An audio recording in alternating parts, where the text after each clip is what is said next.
रत्न भंडारर गुप्त रहस्य। नमस्कार बंधुगण, रूपेश स्टोरी रे समस्तंकु स्वागत। आसंतु जानिबा रत्न भंडारर गुप्त रहस्य। बंधुगण, प्रभु जगन्नाथंक पवित्र धाम हेउछि पुरी। जगन्नाथ संस्कृति रे परिपूर्ण ओडिशा रे हजार हजार वर्ष तलरू ठिया होई रहिछि श्री जगन्नाथ मंदिर।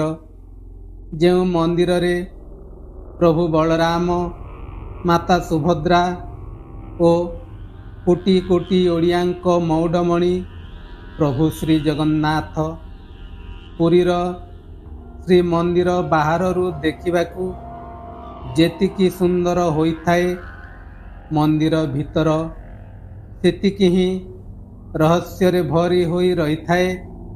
तेबे मंदिरर अनेक रहस्य तो मंदिरर रत्न भंडार मध्यरे लुचि रहिछि। जो रहस्य को उन्मोचन करिबा एते भी सहज होई न थाए।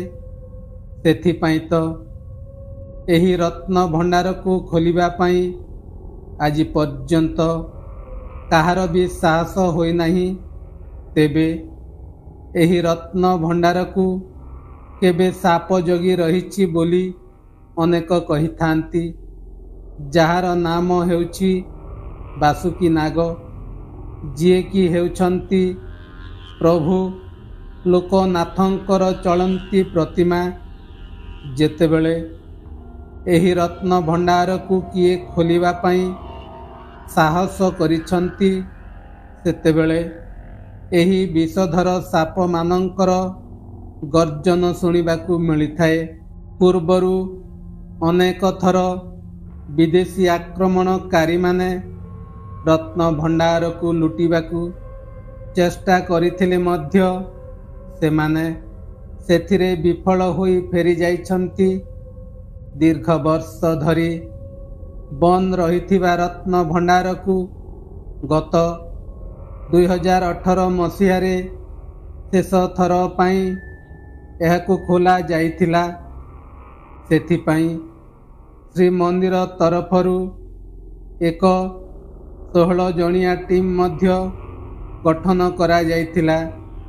तेबे रत्न भंडारर 7टी कोठरी मध्यरू सेमाने बाकी 4टी कोठरी को खोली पारि नथिले।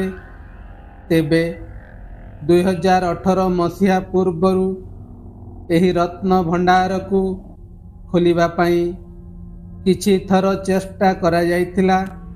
हेले जो माने रत्न भंडार खोलिबा को जाउथिले सेठारे भयंकर तथा विषधर साप मानंकर गर्जन सुनी सेठारू फेरी आसुथिले। पुरीर सेवायत मानंक कहिबा अनुसारे रत्न भंडार खोलिबा हेउछि बहुत बड़ महापाप। एहा हेउछि प्रभु जगन्नाथंकर संपत्ति। एथिरे काहार मध्य अधिकार नाही।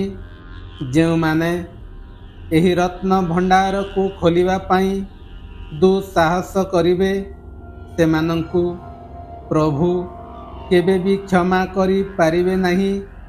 श्री मंदिर रे 2टी रत्न भंडार अछि।